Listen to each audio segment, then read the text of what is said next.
ॐ अज्ञानतिमिरान्धस्य ज्ञानाञ्जनशलाकयः चक्षुरुन्मिलितं येन तस्मै श्रीगुरुवे नमः।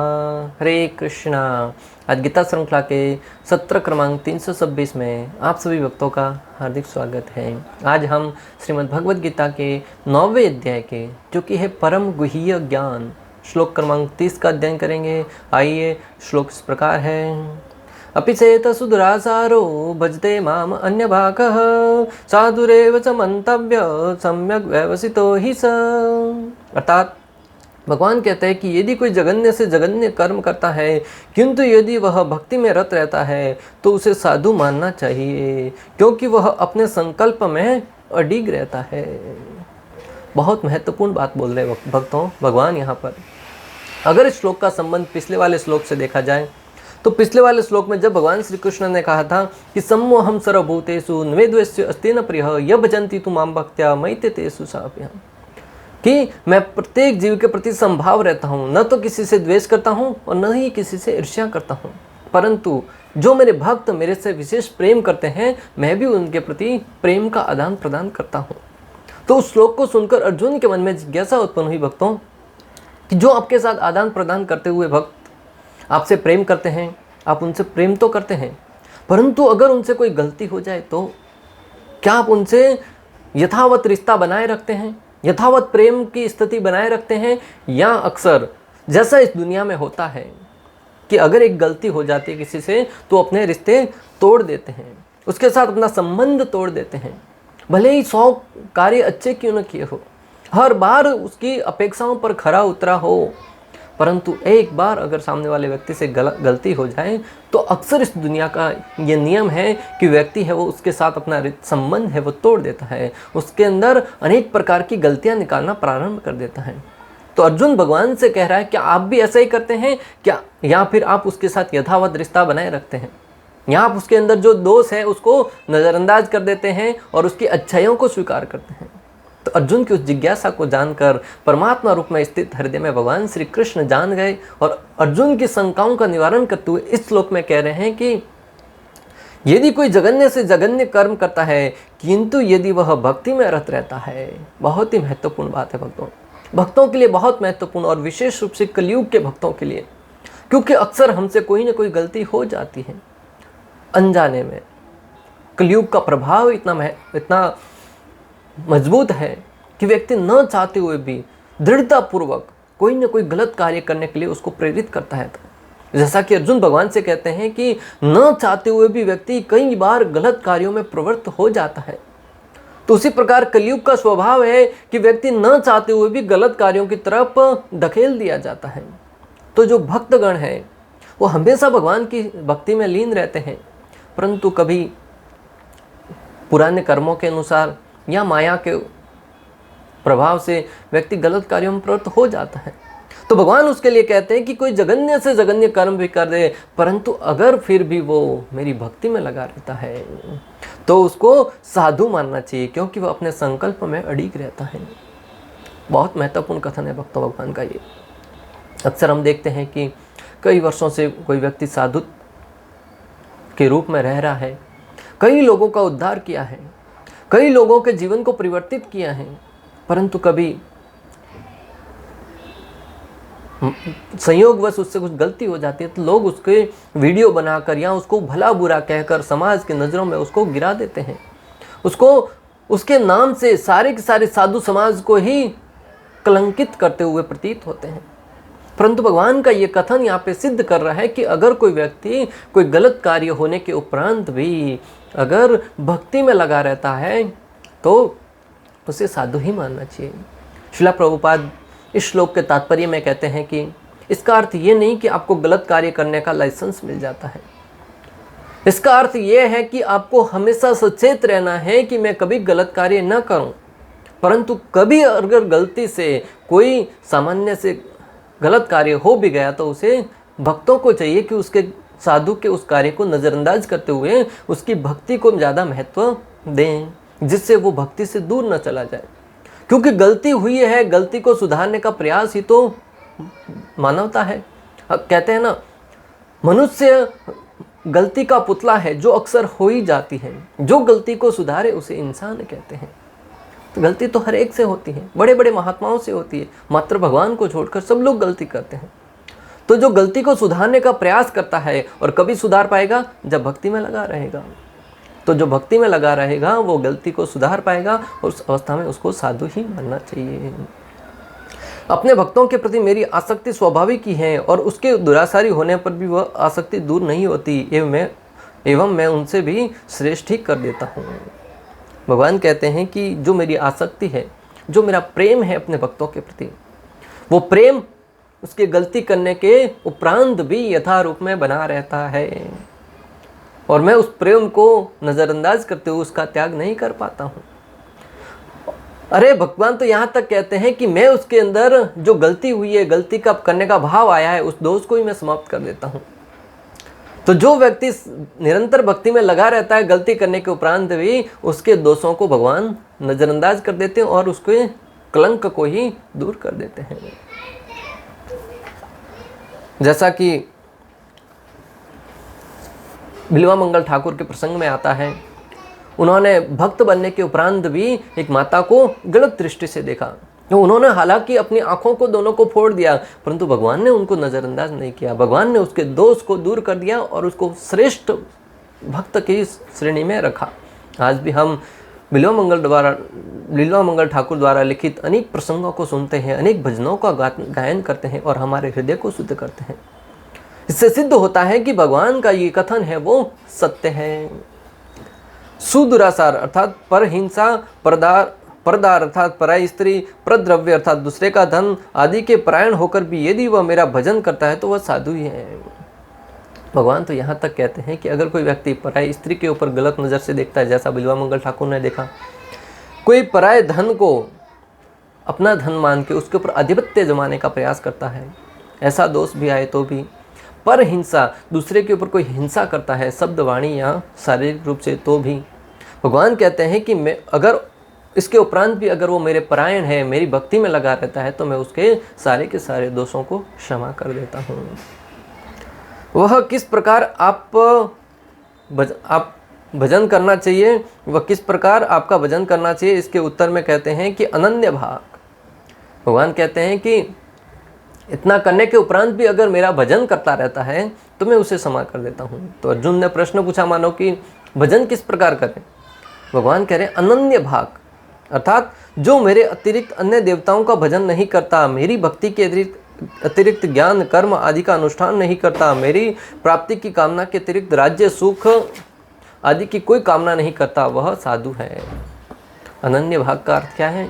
अन्य कोई नहीं, एकमात्र श्री कृष्ण, श्री कृष्ण के अलावा कोई नहीं। जिस प्रकार पतिव्रता पत्नी होती है वो एकमात्र अपने पति से प्रेम करती है, अन्य किसी पराय पुरुष की तरफ आंख उठाकर देखती भी नहीं है, उसकी तरफ कुछ ध्यान लगाने दूर की बात है, उसकी तरफ आंख उठाकर भी नहीं देखती है। माता सीता रावण से कहती है कि मैं एकमात्र अपने पति स्वामी प्रभु श्री रामचंद्र के अलावा और किसी के प्रति देखा भी नहीं है, किसी के प्रति कोई मेरा भाव नहीं है।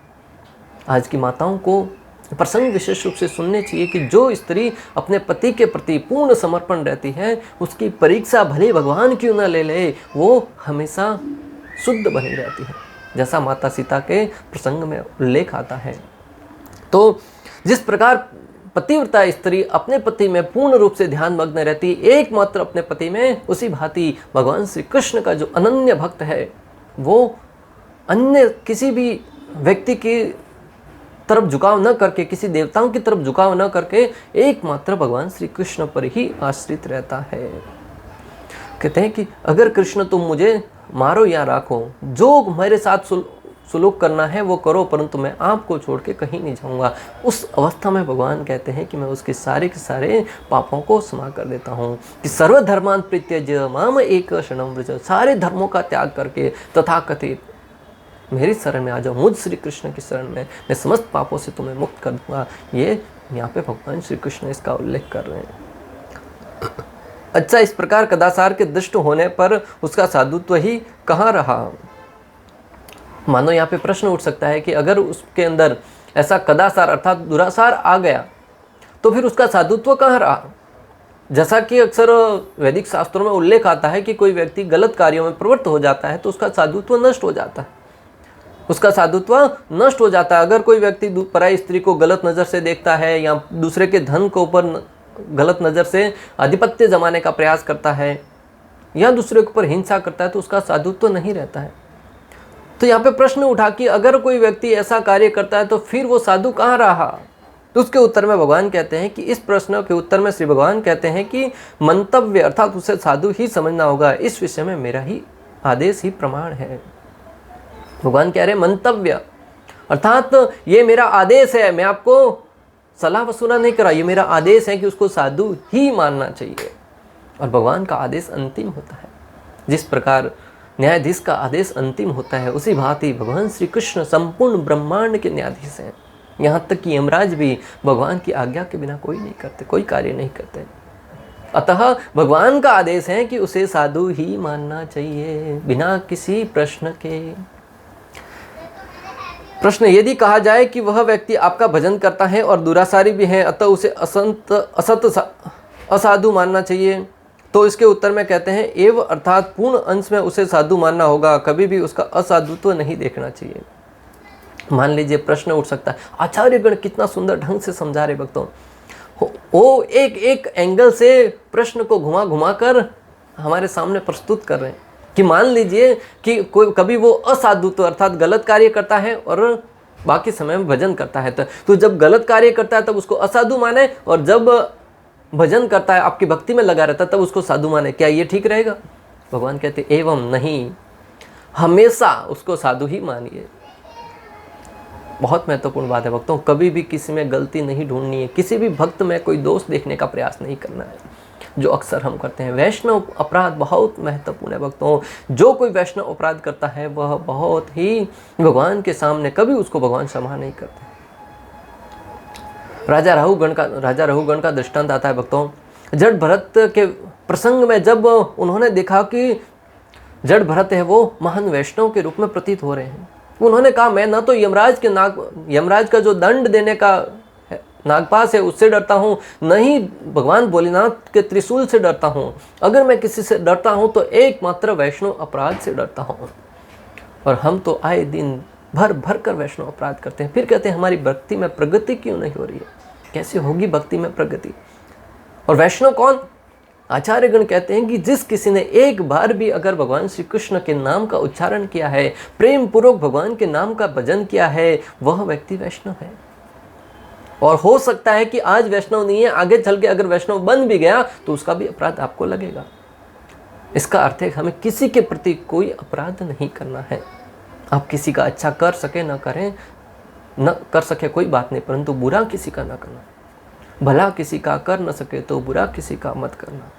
फूल नहीं बिछा सकते तो कांटे तो बिछाना बिल्कुल भी वर्जित है। अतः इस बात से हमेशा हमें सचेत रहना है कि हमारी वजह से किसी का कोई अहित ना होना चाहिए, हमारी वजह से किसी के जीवन में कोई संकट नहीं आना चाहिए। भले किसी का भला कर सको न कर सको, परंतु बुरा किसी का करना, इससे हमेशा सावधान रहे, क्योंकि वह सम्यक व्यवस्थित अर्थात दृढ़ निश्चयवान है। उसका निश्चय ऐसा होता है, अपने पापों से भले ही नरक अथवा पशु पक्षी योनियों में चला जाऊं, किंतु ऐसा एकांतिक कृष्ण भक्ति का कभी भी परित्याग नहीं करूंगा। तो यहाँ पे मान लीजिए प्रश्न उठ सकता है कि क्यों उसको साधु ही माने? भगवान कह रहे हैं कि सम्यक व्यवस्थित अर्थात उसका दृढ़ निश्चय होता है कि श्री कृष्ण ही मेरे स्वामी हैं। भले वो किसी भी योनि में अपने कर्म के द्वारा किसी भी योनि में उसका जन्म क्यों न हो जाए, पशु पक्षी या किसी निकृष्ट योनि में भी, तो भी उसका एक ही भाव रहता है कि मैं आपके श्री चरणों में लगा रहा हूँ, आपके भक्तों के संग में लगा रहा हूँ। वह अनन्य भाव से भगवान श्री कृष्ण को ही अपना स्वामी मानता है। इस कारण उसको साधु ही मानना चाहिए, क्योंकि उसका मन में दृढ़ निश्चय कर लिया है कि मैं श्री कृष्ण है वही मेरे परम स्वामी है। कई बार हम देखते हैं कि व्यक्ति भक्ति में लग भी जाता है, तब भी उसके अंदर कुछ न कुछ ऐसी प्रवृत्ति बनी रहती है जो वो समाज की दृष्टि से हीन है। जैसे कोई भक्त बनने के उपरांत भी क्रोध करता है या किसी ऐसे कार्य की तरफ प्रवृत्त होता है जो कि आध्यात्मिक कार्यों की दृष्टि से सही नहीं है। तो लोगों के मन में संशय उठता है, प्रश्न उठता है कि ये भक्त बन गया फिर भी ऐसे कार्य क्यों करता है। जैसा कि एक बार एक व्यक्ति भक्त समाज से था, सामने वाले व्यक्ति ने दूसरे भक्तों का अपमान कर लिया, भगवान के विषय में भला बुरा कहने लगा। तब वो भक्त था, वो भी सामने वाले को बढ़ चढ़कर अनेक प्रकार से डांटने लगा, उसको गालियां देने लगा। तब सामने वाले ने प्रश्न किया, आप भक्त होकर गालियां देते हो? बोले, भक्त हूँ और सुधरने का प्रयास कर रहा हूँ, इसलिए गाली तक की सीमित है, वरना तो अभी तक तुम शायद पीट चुके होते। कहने का तात्पर्य यह है कि हो सकता है उसने पूरे बुरे कर्मों को त्याग दिया है, परंतु उसको पूर्ण रूप से जीवन से जाते जाते समय लगेगा। जिस प्रकार एक पंखे को हम बंद करते हैं, उसको पूर्ण रूप से स्थिर होने में कुछ समय लगता है, वो घूमता घूमता धीरे धीरे धीरे फिर बंद होता है। उसी भांति जो हमारे अनर्थ हैं वो करते करते करते एक समय के उपरांत पूर्ण रूप से उनके ऊपर विराम लगता है। तब तक हो सकता है कि उस अवस्था में भी कोई ऐसा कार्य हो सके जो समाज की दृष्टि से सही नहीं है, तो उसको कभी भी अपराध की दृष्टि से ना देखें, किसी को गलत नज़र से ना देखें। बद्ध अवस्था में कभी कभी भक्ति और शरीर की बद्ध सेवा एक दूसरे के समानांतर चलती हैं, किंतु पुनः कभी कभी वे एक दूसरे के विपरीत हो जाती हैं। जहाँ तक संभव होता है भक्त सतर्क रहता है कि वह कोई ऐसा कार्य न करे जिससे यह अनुकूल स्थिति भंग हो।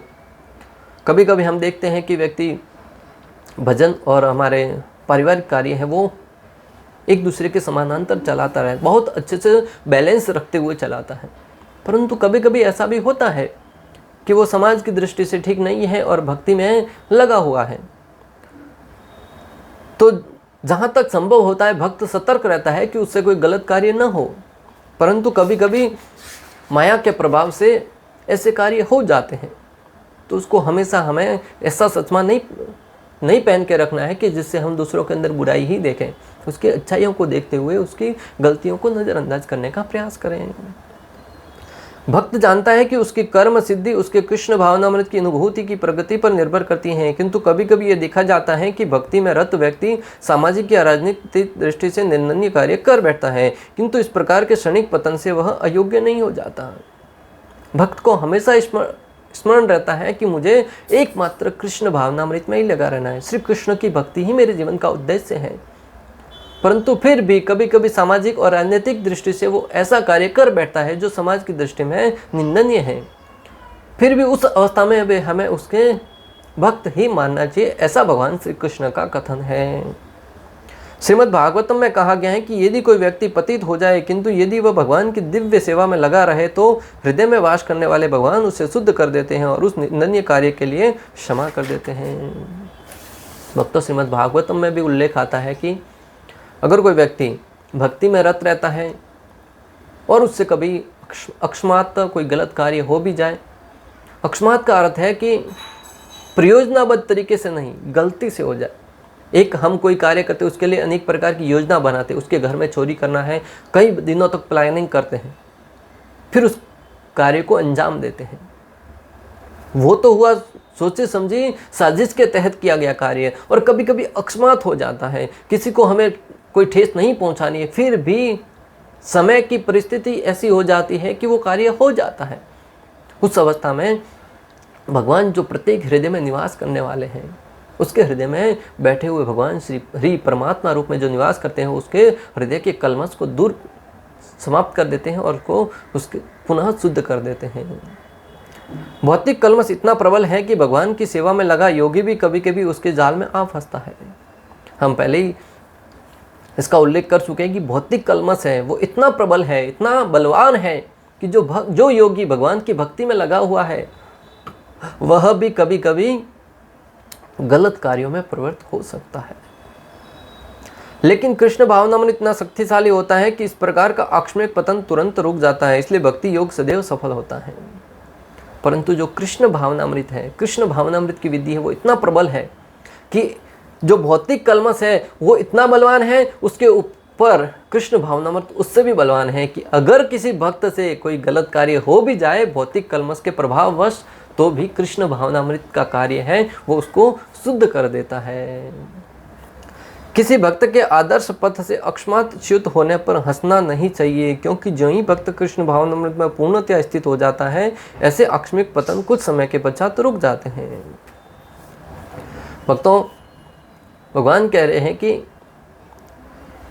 कृष्ण भावनामृत में लगे व्यक्ति के अगर कभी ऐसा अकस्मात पतन हो भी जाए तब उसके ऊपर हंसना नहीं चाहिए, जैसा कि आज समाज में अक्सर होता है।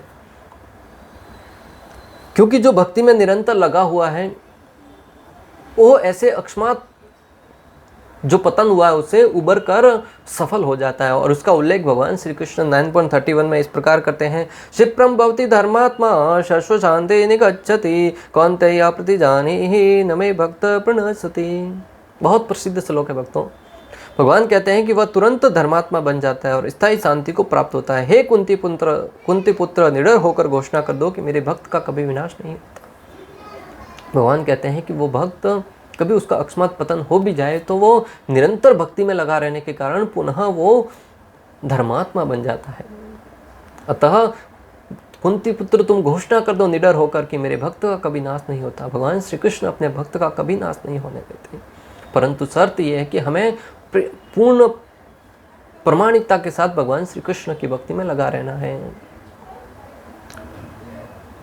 भक्त की एकमात्र योग्यता यह है कि वह अविचलित तथा अनन्य भाव से भक्ति में तत्पर रहे। भक्त की योग्यता यह होनी चाहिए कि वो तत्पर होकर एकमात्र श्री कृष्ण को ही अपना स्वामी मानकर उनकी सेवा में निरंतर लगा रहे। और नरसिंह पुराण में इसका उल्लेख इस प्रकार आता है, भगवती स हरावंत्य सेता भ्रस्य मलिनो अपि विराजते मनुष्यः ही नासन क्लुष्वपि कदाचित तिमिर पराव मूर्ति संद्रह। यदि भगवत भक्ति में तत्पर व्यक्ति कभी घृणित कार्य करता पाया जाए तो इन कार्यों को उन धब्बों की तरह मान लेना चाहिए जिस प्रकार सांद में खरगोश के धब्बे होते हैं। कितना सुंदर दृष्टांत है भक्तों, कितना सुंदर ढंग से समझाया आचार्यों ने। श्रील प्रभुपाद ने तात्पर्य में बताया है कि अगर कोई भक्त भक्ति में लगा हुआ है और अगर वो कभी गलत कार्य कर भी जाए तो उस धब्बों के समान है जो चंद्रमा में खरगोश के धब्बे लगे रहते हैं, परंतु उस धब्बों से चांद की रोशनी में कोई प्रभाव नहीं पड़ता, चांद की सुंदरता में कोई प्रभाव नहीं पड़ता। इसी बात ही भक्त के जीवन में चरित्र पर अगर ऐसे कोई दाग लग भी जाए तो उसके शुद्धता में, उसकी प्रामाणिकता में कोई अवरोध पैदा नहीं करते हैं। किंतु इसी के साथ यह समझने की भूल नहीं करनी चाहिए कि दिव्य भक्ति करने वाला भक्त कभी सभी प्रकार से निंदनीय कर्म कर सकता है। श्रील प्रभुपाद साथ ही साथ सचेत करते हुए कहते हैं कि इसका अर्थ यह नहीं निकालना चाहिए कि जो भक्ति में लगा हुआ व्यक्ति है वह निंदनीय कार्य कर सकता है। हमेशा सचेत रहे, एक भी गलत कार्य करने से पहले 1000 बार विचार कीजिए। भक्तों, ये श्लोक भगवान किस उपलक्ष्य में समझा रहे हैं कि अकस्मात अगर गलती से कभी काल के प्रभाव से आपसे कोई गलत कार्य हो जाए तब भगवान क्षमा कर देंगे। अगर आप योजनाबद्ध तरीके से इस श्लोक को कोट करके आप उसको लाइसेंस पा लेंगे कि नहीं मैं गलत कार्य करता रहूंगा और भक्ति में लगा रहूंगा तो मैं धर्मात्मा बना रहूंगा, उस अवस्था में भगवान क्षमा नहीं करेंगे। क्योंकि जब आप भगवान को धोखा देने की प्रवृत्ति से कार्य करेंगे, भगवान कहते हैं कि सलियों में सबसे बड़ा सलिया मैं हूँ। भगवान सब जानते हैं कि आपके किस भाव से ये कार्य घटित हुआ है। अगर आप जानबूझ के कोई अपराध करने का प्रयास करें और आप विचार करें कि नहीं इस अवस्था में मैं भक्त बना रहूँगा, तो ये आपकी बहुत बड़ी भ्रांति है। इस श्लोक में केवल इसका उल्लेख है कि भौतिक संबंधों की प्रबलता के कारण कभी कोई दुर्घटना हो सकती है। श्रील प्रभुपाद को मालूम था कि कलयुग के जीव हैं वो हमेशा अपने बचाव के लिए कोई ना कोई रास्ता निकाल लेंगे। इसलिए यहाँ पे पूर्ण रूप से क्लियर रूप से हमें समझा रहे हैं कि भौतिक जगत में रहते हुए दुर्घटनावश कोई गलत कार्य हो जाए तो ठीक है, वरना हमें सोची समझी साजिश के तहत कोई गलत कार्य नहीं करना है। भक्ति तो एक प्रकार से माया के विरुद्ध युद्ध की घोषणा है। जब तक मनुष्य माया से लड़ने के लिए पर्याप्त बलशाली नहीं होता तब तक आकस्मिक पतन हो सकते हैं। जो भक्ति है वो माया के विरुद्ध युद्ध छेड़ने जैसी बात है। भक्तों, माया है वो कितनी प्रबल है। संपूर्ण विश्व में देखिए प्रत्येक व्यक्ति गलत कार्यों में लगा हुआ है, माया में ही पूर्ण रूप से पड़ा हुआ है। सोते उठते बैठते जागते काम करते हुए हर समय उसके मन में मात्र इंद्रिय भोग लगा रहता है और ये माया के प्रभाव से वो ग्रसित करके रखा हुआ है। और जो भक्ति कार्य को अंगीकार करता है वो उस माया के विरुद्ध युद्ध छेड़ता है, उस माया को सुनौती देता है जो सर्वशक्तिमान के अधीनस्थ कार्य करती है। तब माया को सुनौती लगती है, बोले मुझे सुनौती दे रहा, मुझे ठुकरा कर भगवान की शरण में जा रहा। तो माया हर एक तरीके से प्रयास करती है कि उसको ये न केन रूप से गिराने का प्रयास करती है, परंतु फिर भी जो भक्त है वो उस अवस्था में भी अगर भक्ति में लगा रहे तो वो माया के ऊपर निश्चित रूप से विजय प्राप्त करके भगवान श्री कृष्ण के श्री चरणों की सेवा प्राप्त करेगा। ये मनुष्य को इस श्लोक का दुरुपयोग करते हुए अशोभनीय कर्म नहीं करना चाहिए। संपूर्ण श्लोक का सार यह है कि आप भक्ति में लगे रहिए। अगर कभी माया के प्रभाव से कोई दुर्घटना हो जाए जीवन में तो उसे भगवान क्षमा कर देंगे, परंतु हमें सोची समझी साजिश के तहत कोई भी गलत कार्य नहीं करना है और हमेशा सचेत रहना है कि हम कभी भी कोई गलत कार्य करने की तरफ प्रवृत्त न हो सके। इस प्रकार श्लोक क्रमांक 30 का भक्ति वेदांत तात्पर्य पूर्ण हुआ। अंत तक हमारे साथ बने रहने के लिए आप सभी का हृदयपूर्वक प्रेम पूर्वक बहुत बहुत धन्यवाद। श्रील प्रभुपाद की जय, श्री श्री राधा गोपीनाथ भगवान की जय, श्रीमद् भगवद गीता की जय। हरे कृष्णा कृष्ण कृष्ण हरे हरे, हरे राम राम राम